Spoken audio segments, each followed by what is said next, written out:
স্বামীর যত্ন নিয়েন, স্বামীর জন্য সেজে গুজে থাকিয়েন না, ওকে বাধ্য করিয়েন না নতুন জামা কাপড় কিনে দিতে। আপনার যতটুকু জামা কাপড় আছে ওখান থেকে সবচেয়ে ভালো জামাটা রান্না বান্না শেষে জোহরের নামাজ পড়ে সবচেয়ে ভালো জামাটা পরিয়েন।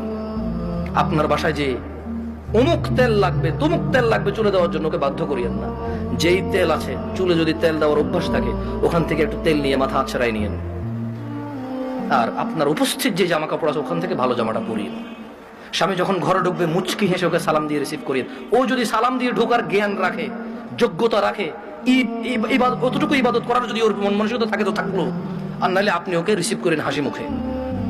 ও গোসলে যাওয়ার আগে গামছা লুঙ্গিটা টয়লেটে দিয়ে আসিয়ে, গোসল থেকে বের হওয়ার সময় গামছা অথবা তয়লা প্রয়োজন হলে দিয়েন। এরপর জিজ্ঞেস করিয়েন ভাত কি খাবে এখন নাকি একটু পরে। যদি বলে যে পরে খাবে, কিছুক্ষণ পর আবার জিজ্ঞেস করিয়েন ভাত খাবে কিনা।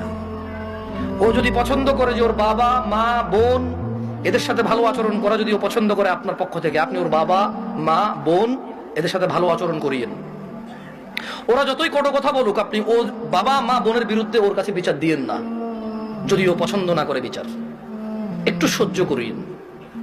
যখনই আপনাকে বিছানাটাকে যাবেন, কখনো রাগ করে বাপের বাড়ি চলে যাবেন এটা বলবেন না। ও যদি আপনাকে বলে এবার তো অনেকদিন হচ্ছে যাও না, 2-1 দিন ঘুরে আসো, সমস্যা নেই, তোমার বাবা মাও তো তোমাকে দেখেন অনেকদিন। আর বাপের বাড়িতে চলে গেলে 1-2 দিনের মাথায় বলিয়েন চলে আসবো নাকি। ও যদি বলে চলে আসো, তাহলে ও যাবে অথবা আপনার বাবা এসে দিয়ে যাবে, আপনার ভাই এসে দিয়ে যাবে, অভিভাবকের মধ্যে কেউ একজন এসে দিয়ে যাবে আপনাকে। এটা আপনি খেয়াল রাখবেন। যদিও আপনার প্রতি রাগ করে, আপনি উল্টা রাগ করিয়েন না। আপনি একটু ইতস্ত হইন, একটু নার্ভাস ফিল করিয়েন।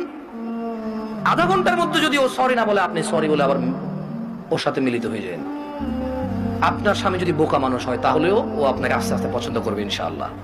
আর যেই স্বামী ভালো, সেই স্বামী সবসময় চিন্তা করে আমার বউটা যদি একটু কটু কথাও বলে, ও যদি একটু কর্কশ হয়, ও কোনো পুরুষের সাথে কথা বলে না, চরিত্র নষ্ট করে না, এমন মহিলা রেখে দেওয়া যায়, ওকে পোষা উচিত, যত্ন করা উচিত।